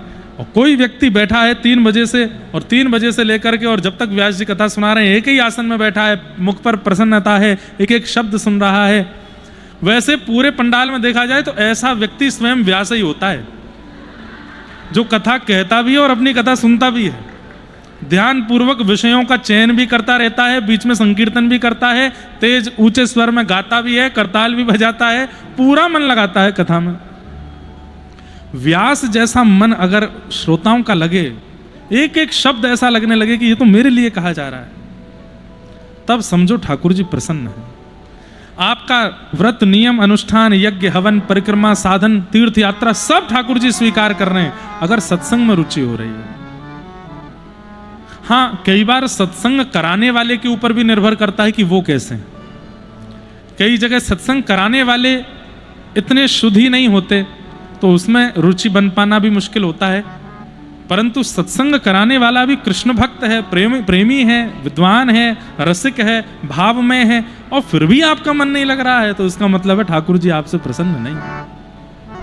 हमारा धर्म अपवर्ग है, किसी कारण से भजा गया भगवान को वह भजन श्रेष्ठ नहीं माना जाता। और उनमें भी ये 5 प, फ, ब, भ, म, ये पवर्ग शब्द कहलाते हैं। हिंदी वर्णमाला में पवर्ग शब्द में प, फ, ब, भ, म। हमारा धर्म अपवर्ग है, पवर्ग नहीं है। तो कितने देखो छोटे छोटे शब्दों में संकेत किए गए हैं। पवर्ग क्यों नहीं है हमारा धर्म? बोले प, फ, ब, भ, म से एक शब्द बनता है। क्या? प से बनता है पाप, फ से बनता है फल, भ से बनता है भय, व से बनता है बंधन, म से बनता है मृत्यु।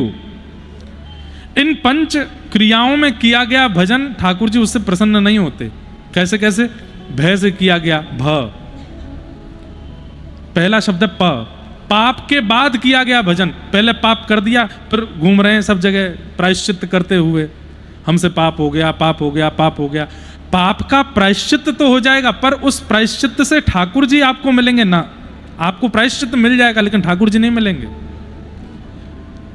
पाप के बाद किया गया भजन, फल की प्राप्ति से, दूसरा शब्द है फ, फल की प्राप्ति से किया गया भजन। मुझे ये मिल जाए, मैं इसलिए भजन कर रहा हूं, उससे भी ठाकुर जी नहीं प्रसन्न होते। फल मिल जाता है, ठाकुर जी नहीं मिलते। प, फ, फिर आता है ब, यानी कि बंधन, बंधन युक्त होने के लिए या बंधन मुक्त होने के लिए किया गया भजन। हमारा उससे ब्याह हो जाए, हे हनुमान जी महाराज कृपा करा दो। या कई लोग अपने घर में दादी दादा नानी नाना या कोई बुजुर्ग बहुत गंभीर रोग से ग्रसित हो जाते हैं, तो कई लोग उनके लिए महामृत्युंजय कराते हैं कि या तो ये ठीक हो जाएं या ये चले जाएं, बहुत कष्ट पा रहे हैं। इन कारणों से भी किया गया भजन ठाकुर जी उससे प्रसन्न नहीं होते। हाँ, क्रिया सिद्ध हो जाती है, ठाकुर जी प्रसन्न नहीं होते। क्रिया की सिद्धि अलग बात है, ठाकुर जी की प्रसन्नता अलग बात है। तो पाप के बाद किया गया भजन, फल की प्राप्ति से किया गया भजन, बंधन युक्त, बंधन मुक्त होने के लिए किया गया भजन, और चौथा भय से किया गया भजन। डर लग रहा है, भूत पिशाच निकट नहीं आवे। मैंने वहां किसी को देखा, वो मुझे देख रहा था, थोड़ी देर बाद मैंने पलक झपक के देखा तो गायब हो गया। महावीर जब नाम सुनावे ना सरो घर सब पीरा। डर से किया गया भजन, उससे भी ठाकुर जी प्रसन्न नहीं होते। किसी ने डरा दिया, किसी ने बहका दिया, किसी ने भयभीत कर दिया, और आप उस भय के चंगुल में आकर के ठाकुर जी को बच रहे हैं, ठाकुर जी उससे प्रसन्न नहीं होते। भय दूर हो जाएगा लेकिन ठाकुर जी नहीं मिलेंगे। और अंतिम, पूरी युवावस्था निकाल दी, भजन नहीं किया, लेकिन जैसे ही वृद्धावस्था आई, अब मरने के दिन पास आ रहे हैं, तो फिर कथा में जा रहे हैं, मंदिर जा रहे हैं, तीर्थ यात्रा पे जा रहे हैं, वहां जा रहे हैं, वहां जा रहे हैं। यहां बैठे हुए वृद्ध हूं, यूं मत सोचना मैं आपसे कह रहा हूं, मैं उनसे कह रहा हूं जिन्होंने बाल अवस्था, युवावस्था तो निकाल दी संसार के उपभोग में, और जब वृद्धावस्था यानी कि मृत्यु के समय पास आने लगे, संसार के भोगों को भोगने लायक इंद्रियां बची नहीं, तब भजन में लग गए, उनको भी ठाकुर जी नहीं मिलते। जब शरीर योग्य था तब तो भजन नहीं किया, और जब अयोग्यता की प्राप्ति, मृत्यु समीप आ रही है, तुम हमारा भजन कर रहे हो। ये तो वही हो गया, साल भर नहीं पढ़े, फाइनल एग्जाम आती, रात रात भर बच्चे पढ़ रहे हैं और फिर रो रहे हैं सुबह उठ करके। क्यों रो रहे हैं? पूरा सिलेबस है, कैसे पढ़े, पूरे पूरे क्वेश्चन याद करने पड़ेंगे, पूरे पूरे। तो साल भर क्यों नहीं पढ़े थे? जो बच्चा साल भर ध्यान रखता है, पढ़ाई करता है, वो फाइनल एग्जाम में भी ठीक रहता है, उसको पता है कि तब ये पढ़ा था याद रहता है। हम लोग कैसी स्थिति में, हम भी यही हैं, फाइनल एग्जाम आते ही पढ़ने लगते हैं। इसीलिए भगवत प्राप्ति के परसेंटेज 50% ही रह पाता है, 40% ही रह पाता है, पासिंग मार्क्स 35% ही आते हैं। लेकिन बाल अवस्था, युवावस्था, पौगंड अवस्था, इन सारी अवस्थाओं को जब भगवत स्मृति कर दिया जाता है, तो जब वृद्धावस्था मतलब फाइनल एग्जाम जब आता है, तो ठाकुर जी मिल ही जाते, 99.9% प्राप्त होते हैं फिर। इसलिए जो अभी भी युवा बैठे हैं यहां पर, जिनकी आयु ज्यादा नहीं है, स्मरण किया करो, हर दिन ठाकुर जी को याद किया करो।